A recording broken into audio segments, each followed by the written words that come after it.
esok di hari kiamat tidak akan bergeser telapak kaki seorang hamba sebelum ia dimintakan tanggung jawab terlebih dahulu tentang 4 persoalan.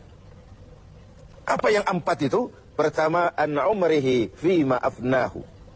Umur yang diberikan kepadanya akan dimintakan tanggung jawab kelak. Di mana umur itu dihabiskan?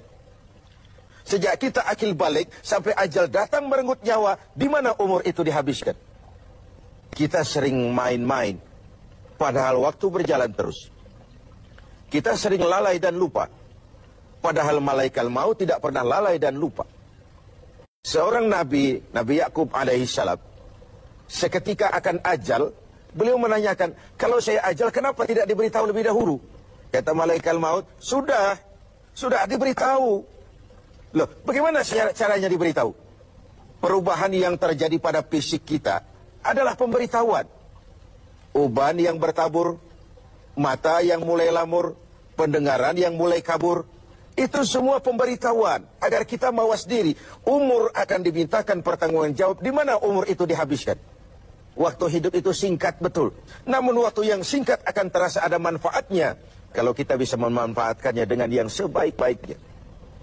Apalah umur panjang kalau cuma untuk menimbun dosa dan kesalahan. Lebih baik umur yang panjang tapi untuk mengkoleksi berbagai kebajikan.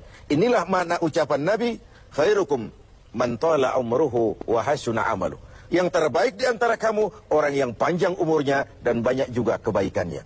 Umur ini yang sering kita berleha-leha menghabiskannya untuk sesuatu yang tidak punya nilai, kelak akan dimintakan tanggung jawab di hadapan Allah Azza wa Jalla.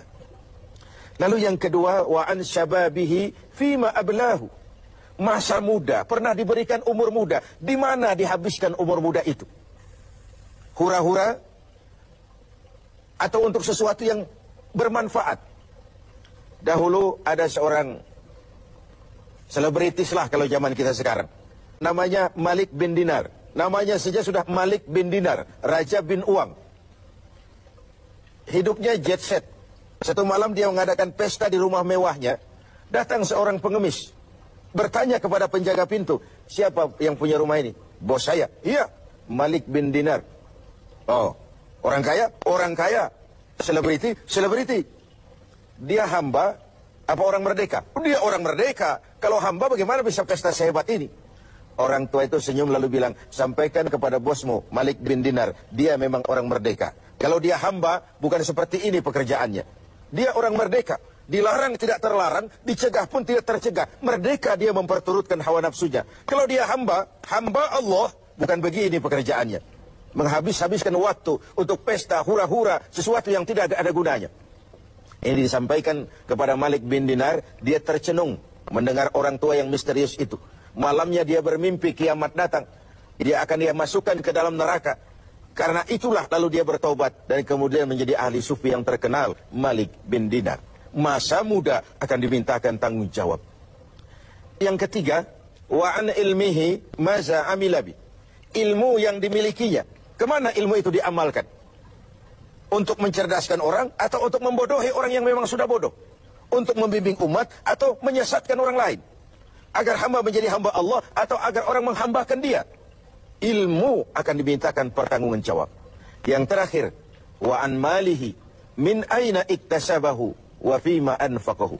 Kita akan dimintakan tanggung jawab tentang harta kita. Dari mana harta itu didapat dan kemana harta itu dibelanjakan. Perhatikan yang terakhir ini. Tentang ilmu, pertanyaan akhirat cuma satu. Ilmumu kau amalkan untuk apa? Tentang umur, pertanyaan akhirat pun satu. Umurmu kau habiskan di mana? Tentang masa muda, pertanyaan akhirat juga satu. Masa mudamu kau gunakan buat apa? Tapi khusus tentang harta, pengadilan akhirat bertanya dua. Hartamu kau dapat dari mana dan kau belanjakan kemana? Dari mananya dan kemananya? Kadang didapat dari cara yang benar, tapi dibelanjakan untuk yang tidak benar. Atau bisa juga didapat dari cara yang tidak benar, dibelanjakan kepada jalan yang benar. Itu pun tidak mungkin kedua-duanya. Semoga kita menjadi orang yang bisa mempertanggungjawabkan baik umur, masa muda, ilmu pengetahuan, dan harta yang dititipkan Allah kepada kita.